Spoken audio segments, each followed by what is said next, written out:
Hello. Thank you all for joining me to talk about automating Spark upgrades. I know upgrading code is probably not people's most exciting activity in the world, so I'm really glad that you're choosing to spend some of your Saturday with me or watching a recording whenever this may be.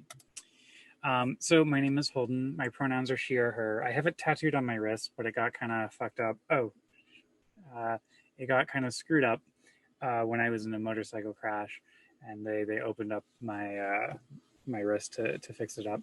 I'm on the Spark PMC.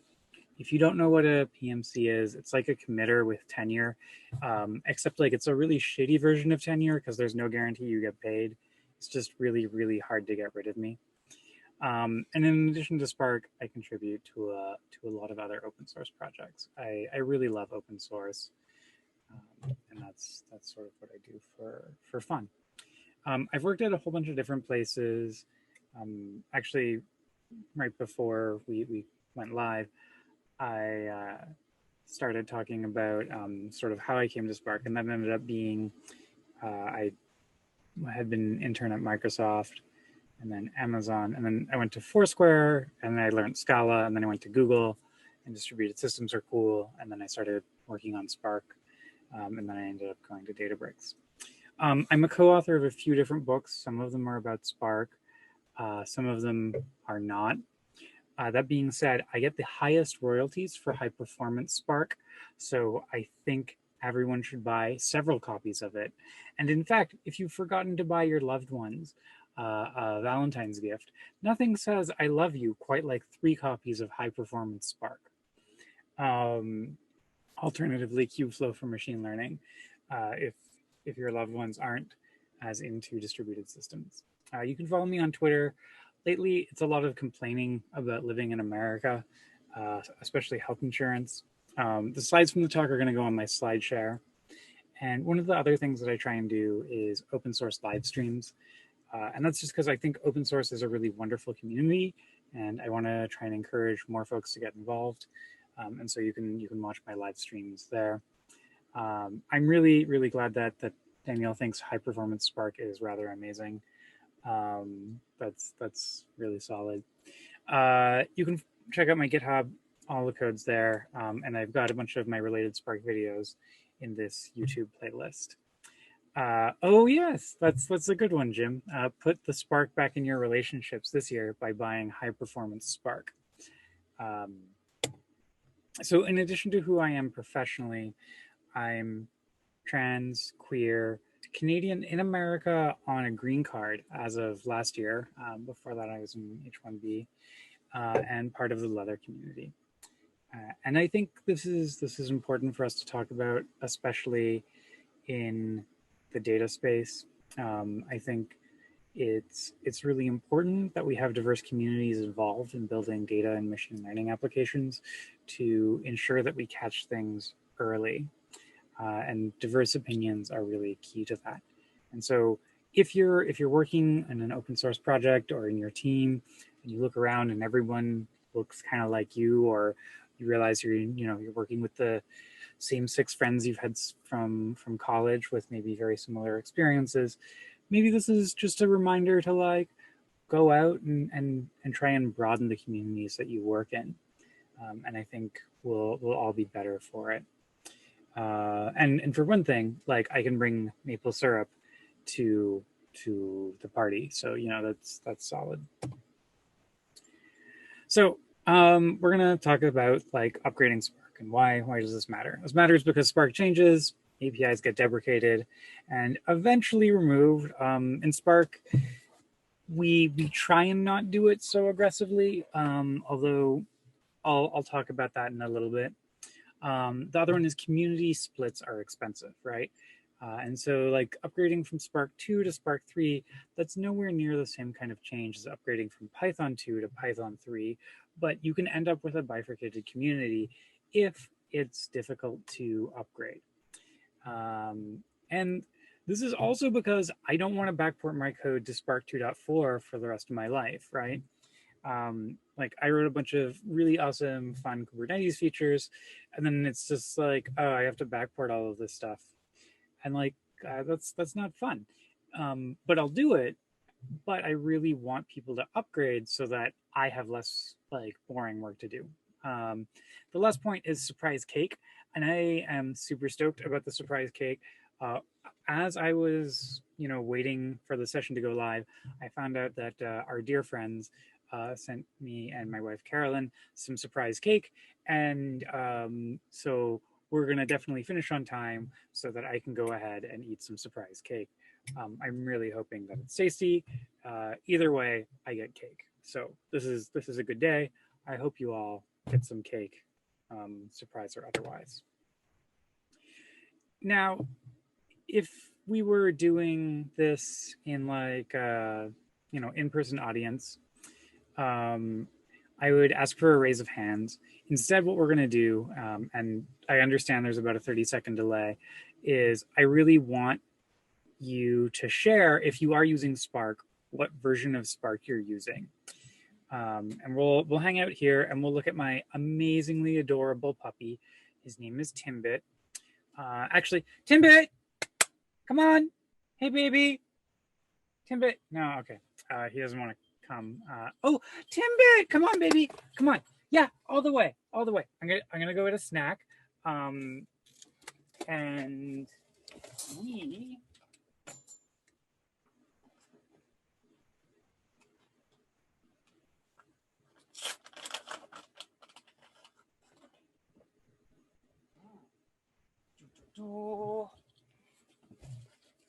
Yes, super important. So we get to see Timbit. He is my puppy. I love him. And it looks like, interestingly enough, most people are running Spark 2.4, which is sort of my expectation. I'm really glad no one's running Spark 1.6. So that's super exciting. Yeah. Do you want to say hi to the people on the internet? They're really nice people. Oh, okay. Yeah. And so Philip, that's something where we'll talk about it. And so actually it looks like there's a bunch of people using versions earlier than 2.4 as well.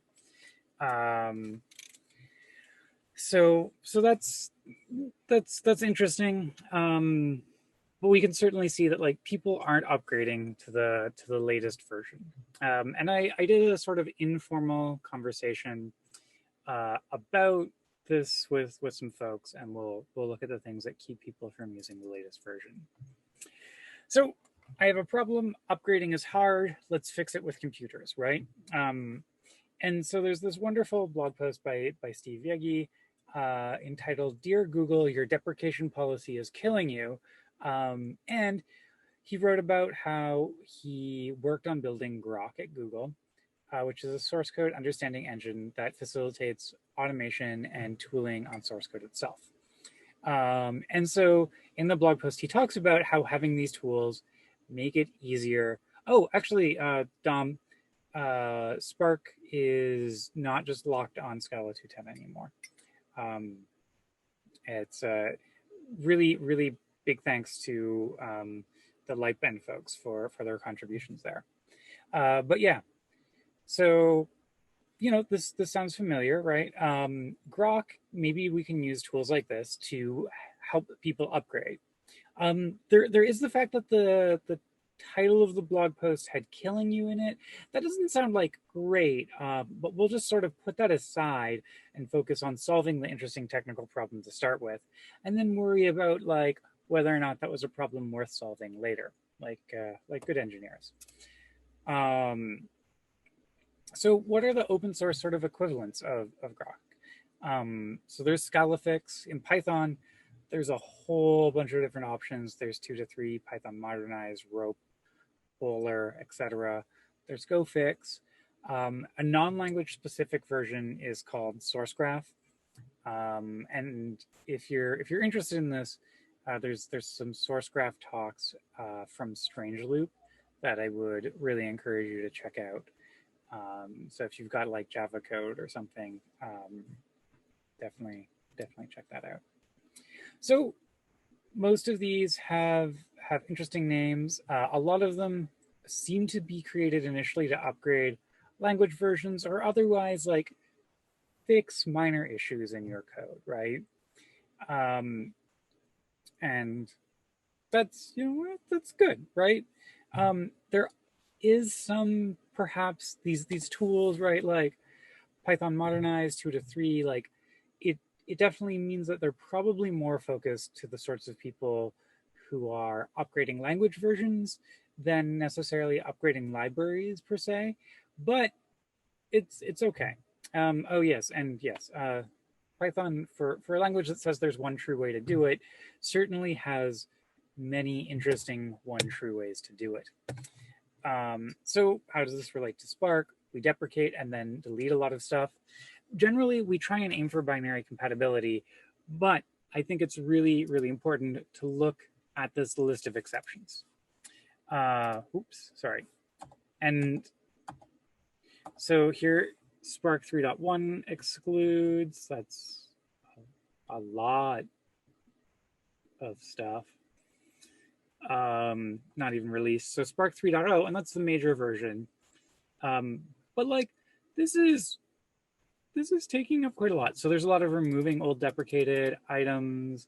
There's a lot of changes to existing methods, and just generally speaking, a lot of things that are going to be painful potentially when it comes time to upgrade, depending on if you've hooked into the internals or not, and which parts of Spark itself you're using.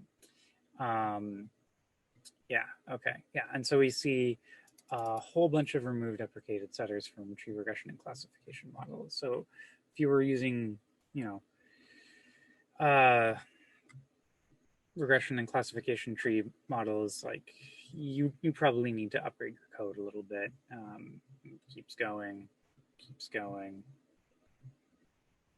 Oh yeah, and then we just said like anything with data source v2, whatever, it's totally fine. We're good. We'll just ignore everything inside of that. Keep going. Okay, cool. So, okay, 548 lines of excludes. That's probably enough that upgrading is going to be a little bit painful. So let's try and fix this, right? And what could possibly go wrong? So the first one that I wanted to fix, because I ran across it, was the data frame reader JSON. Writing Scala fix rules is, comparatively simple. I did end up making a utils file, and we'll look at it in a little bit, for matching certain types of arguments inside of Spark, where it just turned out to be easier. But we're looking for where the JSON reader is being applied to RDDs, and then we just go ahead and we swap in, a session create data set, and a string encoder, and we add the global import of the encoder. And so this is a lot easier. And then we have our little like recurse down the tree method, right? And so that's pretty easy. It's nice, we're checking full types. We're not just checking like for random strings. We're not just doing a regex search and replace. So hopefully it's not going to misapply too often. That being said, it's okay if our Scala fix rules aren't perfect. It's okay if they misapply, right? Like we can go through and fix up the results. In Python, with Bowler, the select function, so we end up writing these queries and we do these select functions, but we don't really have the same type information available to us. So this could potentially be problematic. But like, so for example, 2 degrees became degrees, 2 radians became radians. Not the most exciting migration. One of the things that I think is really nice about Bowler is it has like an interactive mode where it prompts you yes or no as you're going through. So like you can quickly look at it. If you've got a rule which is like going to be a little too aggressive with its matching, it's relatively simpler to, I think, go through it one at a time, yes, no, rather than looking at a large git diff afterwards, trying to figure out which ones weren't perfect. So yeah, types totally help out. Part of this is greater than 10% of function names are not unique inside of PySpark. And that's a lot, right? So we could see like maybe 2 degrees and 2 radians. Okay, those are actually probably unique, but there's a bunch of functions which are defined on both RDDs and data frames, and we might need to migrate only one of them. And we don't have a really good way of saying like only migrate the ones that are on RDDs, only migrate the ones that are on data frames, and vice versa.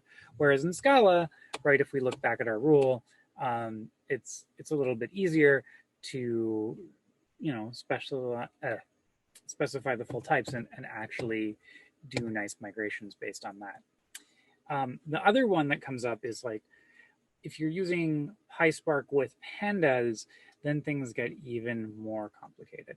And this is because Spark has tried to maintain some similar interfaces to pandas in some places. And that's really cool unless you're trying to apply like automatic transformations, because then you might want to apply automatic transformations to just pandas or just Spark or vice versa. And Bowler has really no way of controlling that. And so writing the rules for Python is a lot more painful, and you have to be a lot more careful when you're applying the rules, because I think they're going to misapply a lot more frequently. So, okay, that's cool. Those are 2 simple rules. What about if we ran it on a project? So one of the projects that I maintain is Spark Testing Base. If you are writing Spark code, please, for the love of God, test it. I don't really care which library you use to test it. I like mine, but I'm a little biased. That being said, let's go ahead and jump into what this pull request looked like. So adding Spark 3 support to Spark Testing Base, started off with just running the basic Scala fix migrations. And so oh wait, where is this? Oh no, this is adding the snapshot rule, sorry. There we go. I started off with running the sort of built-in migrations from Scalafix, and so that was just like a lot of just sort of minor cleanups. But I wanted to run them separately so that the code, I could look at the commits and have a better idea of what was going on. My first attempt, the first migration that I did, was upgrading the SQL context constructor. Not the most exciting. You know, Spark Session Builder, getter, create SQL context from new SQL context, and that's a fairly simple transformation. The trick is, you know, if you don't have the Spark Session imported, this transformation doesn't work. And so actually, what ended up happening is I did this transformation, then the code didn't compile, so I reverted it, and then I ended up redoing it and adding the Spark Session import. Now, the Spark Session import didn't end up grouped quite like how I would have wanted it in our imports. And this is actually part of where I had to write a util function that we'll look at the util library later, because the global import thing in Scalafix wasn't quite working at the time. But yeah, so this just adds that import in all of the files where it's doing the rewrite. It doesn't change the imports in the ones where it's not doing the rewrite. And then so on and so forth. So all kinds of fun. And then it turned out that actually most of the remaining things was just like there's some duplicate code. And if I just got rid of all of the support for prior to Spark 2.0, my life was way simpler. And so I just went ahead and I did that. And I dropped the older versions from the cross build. Cool. So let's go ahead, take a look at the utils, take a look at the rules and all of that fun stuff. And we can see here that Timbit is having a pretty good day. Also, like, just to be clear, like, these are rules to automate the migrations. It is a proof of concept, and it's tagged for do not merge in Spark. And it has a bunch of printlns in it. So, like, if you run this code, like, be really, really careful. It might do bad things. Don't assume that it's not going to do terrible things. Okay. So this is the rename functions that we saw in Python earlier. I wrote some samples, of sample inputs and fixes. Oh, and Carolyn is coming. Do you want to say? Do you want to say hello? She's coming by in her spacesuit to take Timbit outside. I'm pretty sure you're on camera. Which camera? It's this one. This one. Is that the one that can see the door, or is this the one that sees This the is door? the one that can see the door. Okay. This is the one that can see you now. That doesn't see me naked sometimes. Yeah. But it's okay. You're not naked. You're wearing your spacesuit. That made for a very awkward conference, but we'll get back to that story another time. Anyways, so the Scalafix rules are, people say hello, Chris and Rebecca and folks. And the accumulator rule is one where like it ended up being too much of a pain, so I haven't finished that one yet. And we'll talk about that as well. So Hive Context, similar to the SQL context migration, we add these new imports, and that's all kinds of fun.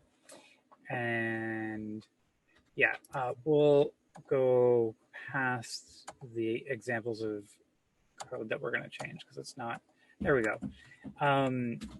So the first step is the SQL context constructor rule in a little bit more detail. And so, wait, no, this is still the inputs. Sorry. Input, output, output. Sorry. New. There we go. Rules. Okay, so this is the list of the rules. And the accumulator upgrade, like I said, is the one that didn't end up finished. You can tell it's not finished because there's printlns in it. The migrating the deprecated readers is the one that we had on the slides. The Hive context one we didn't have, but we can see here, it matches the old Hive context, looks for the getter create, and it swaps in the new one. So add Sparks and add global import is currently broken. And so instead of patch add global import, I have my utils function add import if not present, and we'll look at that in a little bit down in the utils. And we do the same thing essentially with the SQL context.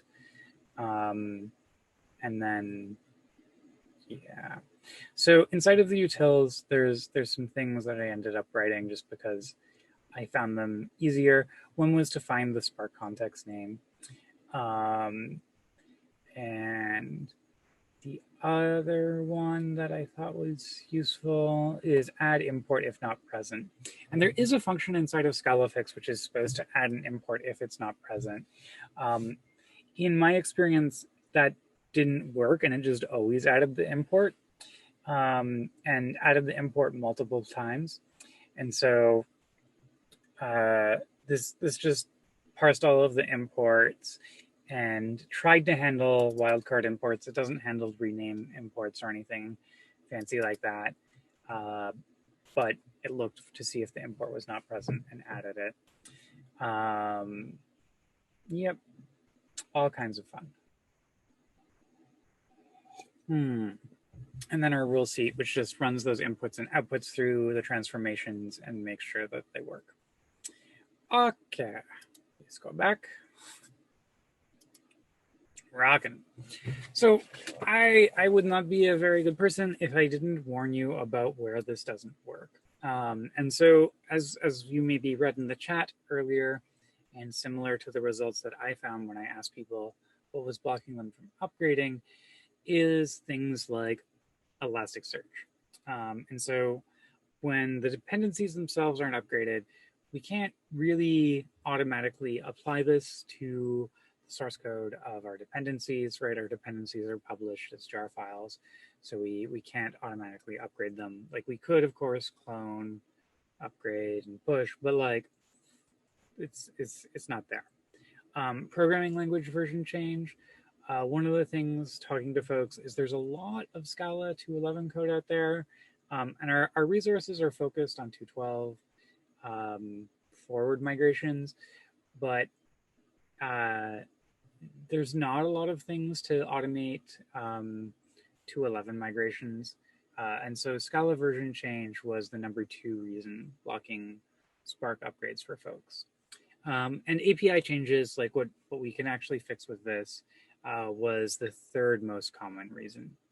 And the imports that we talked about, it's a bug in Scala fix. I'm sure it'll get fixed. It may already be fixed. I wrote these rules a while back. And we can see we have a sleepy dog, and this cannot fix the fact that we have a sleepy dog. Okay, so that's it for upgrading Spark. This really only took 30 minutes, and I'm sorry it went fast. But if you're interested in having children know the pain of using Apache Spark, you can go ahead and sign up at distributedcomputingforkids.com. I was working on this right before I got into my motorcycle crash, scooter crash, and now that the pandemic is not going anywhere, I have a lot of time at home to work on this. And so if you want to share the magic of Apache Spark and other distributed systems with children in your life, go to distributedcomputingforkids.com and give me your email address.